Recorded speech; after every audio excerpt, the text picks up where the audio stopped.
My name is Darshi. Today మనం మాట్లాడుకునే topic వచ్చేసి శాతవాహనులకు సంబంధించి మాట్లాడుకుంటున్నాం. శాతవాహనులో కూడా మనం ఒక గ్రేట్ కింగ్ గురించి ఈరోజు మాట్లాడబోతున్నాము, Hala Satakarni. Okay, let start. మనం మెయిన్గా శాతవాహనులలో మనకి ఎగ్జామినర్ ఎక్కువగా ఫోకస్ చేసే కింగ్స్లో ఈ హల శాతకర్ణి కూడా ఒకడు ఉంటాడు. గౌతమిపుత్ర శాతకర్ణి తర్వాత కొంచెం ఇంపార్టెన్స్ ఇతనికి కూడా ఉంది, హల శాతకర్ణి. ఎందుకు ఇతనికి ఇంపార్టెన్స్ ఉంది అంటే, ఈ హల శాతకర్ణికి ఎందుకు ఇంపార్టెన్స్ ఉంది, ప్రతిసారి దీనికి సంబంధించి క్వశ్చన్ ఎందుకు పడుతుంది అంటే ఎగ్జామ్లో, ఇతన వన్ అండ్ ఓన్లీ కింగ్ అనమాట. ఇతనికి ఏం బిరుదు ఉంటుంది, కవిరాజు అనే బిరుదు ఉంటుంది ఇతనికి. ఇక్కడ పేరు ఏంటి, ఇతనికి హల శాతకర్ణి. అతనుకున్న బిరుదు ఏంటి, కవిరాజు మరియు కవి వత్సలుడు అనే బిరుదు ఉంటుంది. కవి వత్సలుడు. ఈ బిరుదు ఎందుకు వచ్చిందంటే, ఇతను ఒక బుక్ రాస్తాడు. అది చాలా important book. Number of times ఎన్నిసార్లు అడిగాడంటే ఏపీఎస్సిలో చాలాసార్లు అడిగాడు. అది ఏంటంటే మీ అందరికీ తెలుసు, చాలా మందికి, గాథా సప్తసతి. ఏంటది, గాథా సప్తసతి తెలుసు. ఇది ఒక మంచి బుక్. చెప్పాలంటే మన ఇండియాలో ది ప్రామినెంట్ బుక్. ఇది one of the prominent book అని చెప్పొచ్చు. ఈ గాథా సప్తసతిని రాసింది స్వయంగా ఎవరంటే హల శాతకర్ణి. అందుకు ఇతనికి కవిరాజు లేదా కవి వత్సలుడు అనే బిరుదు వచ్చింది. ఎంటైర్ శాతవాహన కింగ్స్ మొత్తం ఎంతమంది ఉంటారంటే 30 మెంబర్స్ ఉంటే, ఆ 30 మెంబర్స్ లో ఈ యొక్క కవిరాజు కవి వత్సలుడు అనే బిరుదు ఇతనికి మాత్రమే ఉందన్నమాట. అంత ఫేమస్ పర్సనాలిటీ. ఇక్కడ దీన్ని ఎలా గుర్తుపెట్టుకోవాలి, సింపుల్ గా చెప్పాలంటే, ఇది మీకు ఎగ్జామ్ లో ఎలా అడుగుతారంటే, ఇందులో ఏముంటది అసలు, గాథా సప్తశతిలో ఏముంటదంటే 700 కావ్యాలు, అంటే సింపుల్ చెప్పాలంటే శృంగార కావ్యాలు, లేదా ఇది ఒక శృంగార పోయిటరీ అని చెప్పొచ్చు. సింపుల్ గా కథలు, శృంగార కథలు ఉంటాయి ఇందులో. ఇది ఎలా అంటే ఈ పేరులోనే ఉంది, ఒకసారి బాగా చూడండి, సింపుల్ ఉంటది. గాథ అంటే ఏంటి, కథ కదా. ఇక్కడ చూడు, సప్త అంటే ఏంటి, 7. అందరికీ తెలుసు సప్త సముద్రాలు అంటాం కదా. సతి అంటే ఏంటి, 100, రైట్. సో మల్టిప్లికేషన్ చేసుకో, సింపుల్ గా నీకు 700 వచ్చేస్తుంది. అంటే 700 అంటే 700 శృంగార కథలతో మిళితమైనది కాబట్టి గాథా సప్తసతి. ఎగ్జామినర్ ఇది బాగా అడుగుతాడు. నెక్స్ట్ ఇక్కడ నువ్వు కవర్ చేయాల్సిన ఇంకొక పాయింట్ ఏంటంటే, గాథా సప్తసతిని ఓకే ఏ భాషలో రాశారు ఉంటారు కదా, తెలుగా, సాంస్క్రిట, లేకపోతే ప్రాకృతమా. ఆ టైంలో ఏముంది ఫేమస్ ఏంటి, ఆ టైంలో ప్రాకృతం కదా. ప్రాకృతంలో కూడా ఏ ప్రాకృతం అనేది ఎగ్జామ్లో అడుగుతాడు. ఆ టైంలో ఏ ప్రాకృతంలో రాశాడంటే దీన్ని మహారాష్ట్ర ప్రాకృతం. ఏంటిది, మహారాష్ట్ర ప్రాకృతంలో రాశాడు దీన్ని. ఇది చాలాసార్లు అడిగారు. ఓకే, మహారాష్ట్ర ప్రాకృతం. ప్రాకృతం అంటే ఏం కాదు, అప్పట్లో తెలుగు భాష. అప్పట్లో తెలుగు భాషని ఆ విధంగా ప్రాకృతం అంటే ప్రాకృతం నుంచి తెలుగు భాష వచ్చింది లేటర్. సో ఇతనికి సంబంధించిన బుక్ గాథా సప్తసతి. 700 శృంగార కథలు ఉంటాయని చెప్పాం. ఈ గాథా సప్తసతిలో ఇంకొక పాయింట్ కవర్ చేయాలి. ఇక్కడ మీరు చూసినట్లయితే మనకి మెయిన్ గా చూడండి ఒకసారి, ఇక్కడ కొన్ని పాయింట్లు చెప్తా, చాలా ఇంపార్టెంట్ పాయింట్స్. చూడు, ఫస్ట్ పాయింట్, ఈ గాథా సప్తసతిలో ఏం చెప్పారు, సాంఘిక పరిస్థితులు. నీకు ఇంకా సాంఘిక పరిస్థితులు కావాలి అంటే ఈ గాథా సప్తసతి ఒకటి చూస్తే సరిపోతుంది. మాక్సిమం సామాజిక సాంఘిక పరిస్థితులు అన్ని కవర్ అయిపోతాయి ఇందులో. నెక్స్ట్ ఇంకా ఏం చెప్పారంటే, ఇందులో పౌర సభలు ఉండే అని చెప్పారు. పౌర సభలు అంటే ఆ టైంలో ఉన్నటువంటి న్యాయ సభలుగా కూడా చెప్పొచ్చు మనం. ఓకే, పౌర సభల గురించి చెప్పారు. ఇంకా చెప్పాలంటే ఇక్కడ పంచదార ఐడియా ఉంది కదా, పంచదార ఉందని చెప్పేసి ఆ టైంలోనే. నెక్స్ట్ బెల్లం ఉంది అనే చెప్పేసి. నెక్స్ట్ ఇంకొక పాయింట్, ఇదే గాథా సప్తసతిలో ఇంకో పాయింట్ ఏం చెప్పారంటే, ఆ టైంలో ఎవరైనా నేరస్తులు ఉన్నారనుకోండి, వాళ్ళకి ఉరిశిక్ష అమలు చేసేవారు అనమాట. ఉరిశిక్ష ఎలా చేసేవారు తెలుసా, చెట్లకు వేసేసి, చెట్లు ఉంటాయి కదా, చెట్లకు ఉరిశిక్షను కూడా వాళ్ళు ఆ టైంలో ఇంప్లిమెంట్ చేశారు according to this book Gatha Saptasati. చూసారా, సాంఘిక పరిస్థితులు, ఆర్థిక పరిస్థితులు, నెక్స్ట్ ఇంకా సామాజిక సాంఘిక, నెక్స్ట్ పౌర సభల గురించి, పంచదార బెల్లం ప్రస్తావన, ఉరిశిక్షల ప్రస్తావన అన్ని గాథా సప్తసతిలోనే ఉంది. నెక్స్ట్ మొదటిసారిగా రాధా, ఏంటది, రాధా హీరోయిన్ రాధా కాదు, ఇక్కడ మన రాధ ఎవరంటే కృష్ణుడికి సంబంధించింది. ఇక్కడ రాధా గురించి ఎట్ ద సేమ్ టైం ఇందులో కృష్ణుడి యొక్క శృంగార కథలు అని చెప్పాం కదా, అందులో కృష్ణుడికి సంబంధించిన పోర్షన్ కూడా ఉంటుంది అనమాట. సో ఇక్కడ కృష్ణుడి గురించి కూడా కవర్ చేస్తారు. కొన్ని పాయింట్స్ ఉంటాయి ఈ బుక్ లో. కృష్ణుడిని ఏమని పిలుస్తారంటే లక్ష్మీనారాయణ, దామోదరుడు, మధుమదనుడు అనే పేర్లతో పిలుస్తారు. సో ఇక్కడ నువ్వు బిడ్డ పడితే కృష్ణుడిని ఏమని పిలుస్తారు, రాధా అనేవాడు ఫస్ట్ టైం ఇంట్రొడ్యూస్ చేసింది గాథా సప్తసతి, అదొకటి. ఇందులో ఇంకొకటి ఇంపార్టెంట్, ఇందులో కవయిత్రులు ఉంటారనమాట. కవి ఎవరని చెప్పుకున్నాం, కవిరాజు, మన కవివత్సలుడు, హల శాతకర్ణి చెప్పాం. ఓకే, కవులు ఇక్కడ కవయిత్రులు కూడా ఉంటారనమాట. వాళ్ళ పేరు అనులక్ష్మి, నెక్స్ట్ అనుపమ లబ్ధ. ఇవన్నీ సినిమా హీరోయిన్ నేమ్స్ లాగా ఉన్నాయా? Anulakshmi, Anupama Labdha, next Revathi,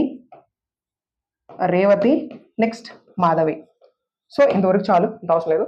Anulakshmi, Anupama Lakshmi, next Anupama Labdha, Revathi, Madhavi. వీళ్ళు కవయిత్రులు. కవి ఎవరు ఇన్వాల్వ్ అయ్యారంటే నెక్స్ట్ హలశాతకర్ణి. ఎన్ని 700 శృంగార కథలు మిళితమై ఉంటుంది, గాథా సప్తసతి. నెక్స్ట్ ఇతని గురించి మనకి మెయిన్ గా మనం కవర్ చేయాల్సింది ఈ బుక్ లో మాక్సిమం అని చెప్పేసాము. రాధా గురించి కృష్ణుని ఏమని పిలిచాం. నెక్స్ట్ ఇందులో సాంఘిక, ఆర్థిక మరియు ఏ పరిస్థితులు ఉన్నాయని చెప్పాము, సామాజిక పరిస్థితులు ఉన్నాయి. పౌర సభల గురించి చెప్పారు మొదటిసారిగా, పంచదార బెల్లం గురించి చెప్పారు, ఊరి శిక్ష గురించి మొదటిసారిగా ఇందులోనే ప్రస్తావన చేశారు. ఇక్కడ గ్రామీణ పరిస్థితులు కూడా చెప్పారు. ఇంకొకటి ఏంటది, గ్రామీణ పరిస్థితులు, అంతే. ఇంకొకటి ఈయన గురించి మనం చెప్పుకోవాలంటే ఒక లవ్ స్టోరీ ఉంది. మీకు లవ్ స్టోరీ అంటే చాలా ఇంట్రెస్ట్ అనుకుంటా. చూడండి, ఒక లవ్ స్టోరీ ఉంటుంది. ఆ లవ్ స్టోరీ ఇది ఉన్నాయన్నమాట. ఇతనికి ఒక లవ్ స్టోరీ ఉంటుంది, అది చాలా మంచి లవ్ స్టోరీ. ఖాళీ ఉన్నప్పుడు చదువుకోండి, అది చెప్తాను చూడండి. దాని పేరు ఏంటంటే, ఆ బుక్ ఒకటి ఉంటుంది, లీలావతి పరిణయం. ఓకే, లీలావతి పరిణయం. ఇది ఒక లవ్ స్టోరీ అని చెప్పొచ్చు సింపుల్ గా చెప్పాలంటే. ఏంటి లీలావతి పరిణయం అంటే, మనకి ఇండియా ఉంది కదా, ఇండియా దగ్గర ఒక శ్రీలంక ఉంటుంది అనమాట. మనోడు చెప్పాం కదా, మన శాతం వాళ్ళు ఇక్కడ ఈ ఏరియాలో ఉంటారని చెప్పేసి. యాక్చువల్గా ఇక్కడ చూసుకోకుండా వాడు ఏం చేశాడు, శ్రీలంకకు వచ్చాడు. అక్కడ శ్రీలంకలో ఒక యువరాణి ఉంది, ఆమె మనకి హీరోయిన్ లీలావతి. ఓకే, మన హీరోయిన్ లీలావతిని చూశాడు మనోడు, ఎవరు, అల్లుడు. చూసి ఇష్టపడ్డాడు.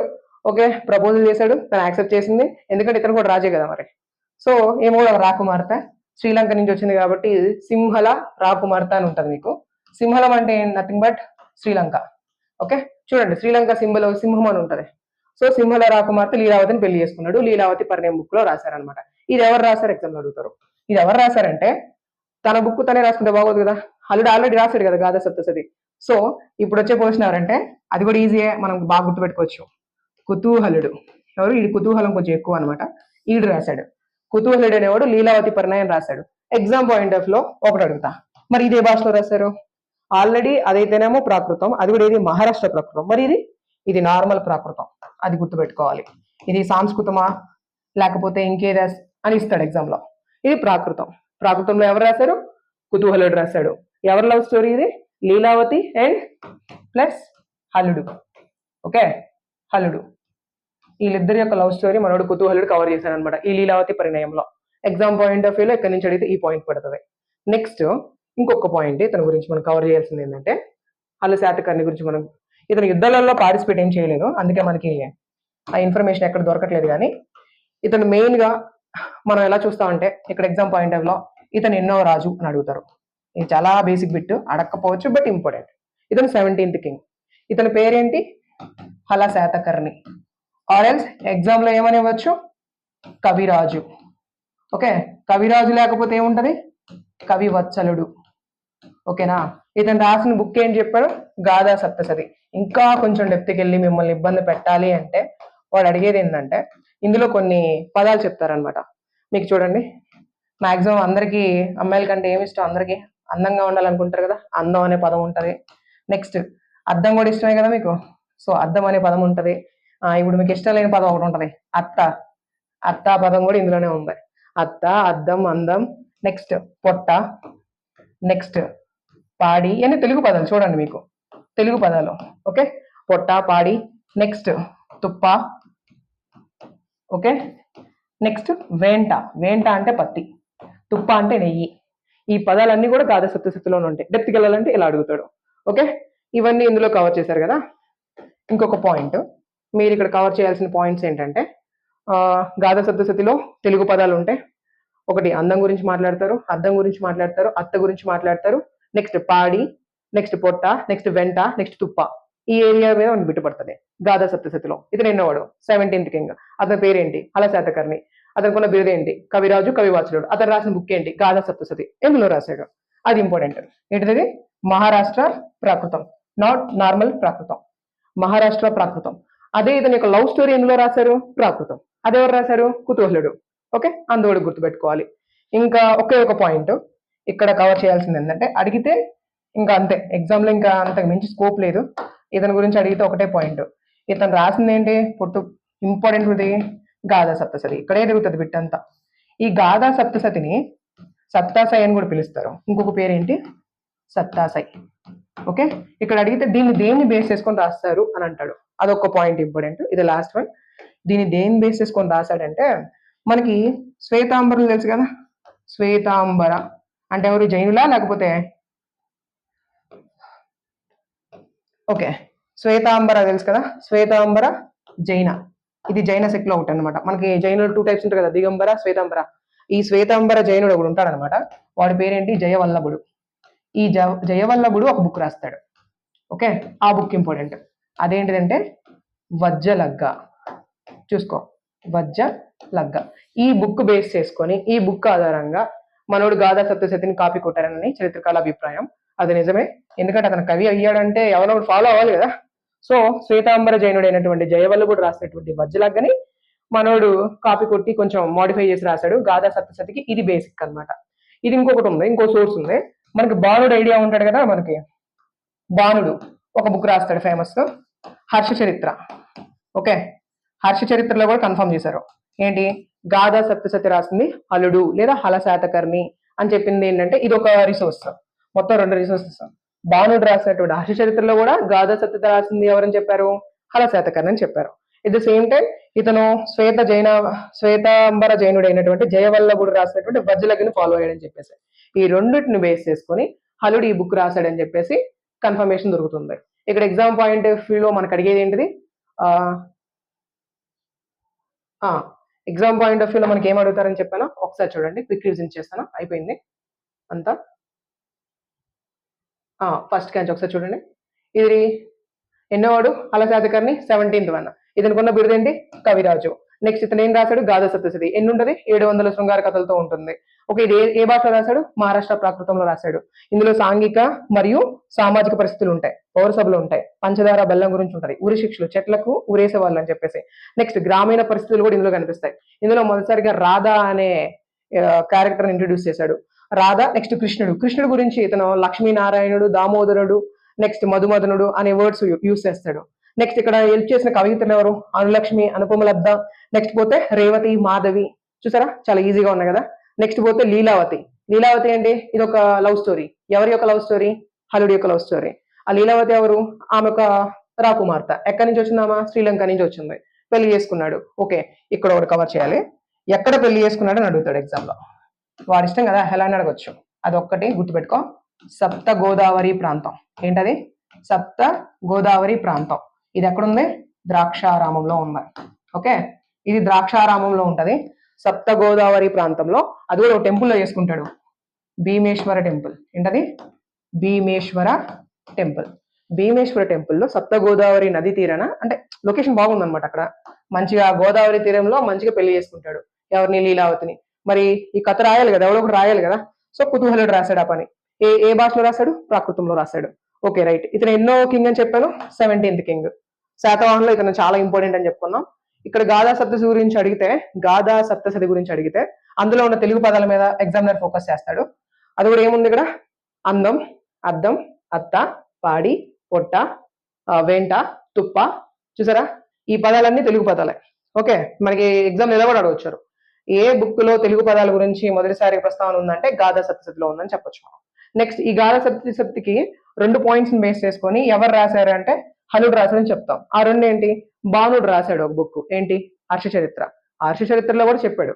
ఓకే, ఈ గాథా సప్తశతి రాసింది ఎవడు అంటే మనకి హలుడు అని చెప్పేసి ఇతను కన్ఫర్మేషన్ ఇచ్చాడు. ఒక కన్ఫర్మేషన్ సరిపోదుగా, ఇంకోటి ఉంది, శ్వేతాంబర జైనుడైనటువంటి. జైనులు 2 రకాలు ఉంటారు కదా. శ్వేతాంబర అంటే వైట్ డ్రెస్ వేసుకుంటారు, దిగాంబర అంటే వాళ్ళు ఇంకా డ్రెస్ వేసుకోరు, వాళ్ళు మంచోళ్ళు. ఇంకా శ్వేతాంబర జైనుల్లో జయవల్లభుడు, చూడు జైన జయవల్లభుడు పేరు కూడా ఈజీగానే ఉంది, గుర్తుపెట్టుకోవచ్చు. అతను రాసిన బుక్ కొంచెం ఇబ్బందిగా ఉంటది, వజ్జలగ్గ. సో ఈ వజ్జలగ్గని బేస్ చేసుకుని మనోడు ఏం రాశాడు, ఈ వజ్జలగ్గని బేస్ చేసుకుని మనోడు ఏం రాశాడు, గాథా సప్తశతి రాశాడు. That is the point. ఇక నువ్వు గుర్తుపెట్టుకోవాల్సింది మొత్తం ఇంతే. ఎగ్జామ్లో ఇంతకు మించి ఒక పాయింట్ కూడా అలా శాతకర్ణి గురించి అడిగింది లేదు, అడగడు కూడా. ఓకే, ఇది మీకు నచ్చినట్లయితే ఈ ఛానల్ని సబ్స్క్రైబ్ చేసుకోండి. మీకు కానీ ఇది బాగా నచ్చినట్లయితే ఇంకేమైనా మోడిఫికేషన్స్ ఉన్నా, మీకు ఏమైనా అర్థం కాకపోయినా మీరు కింద మెసేజ్ చేయొచ్చు. At the same time follow చేయండి, సపోర్ట్ చేయండి. Thank you so much.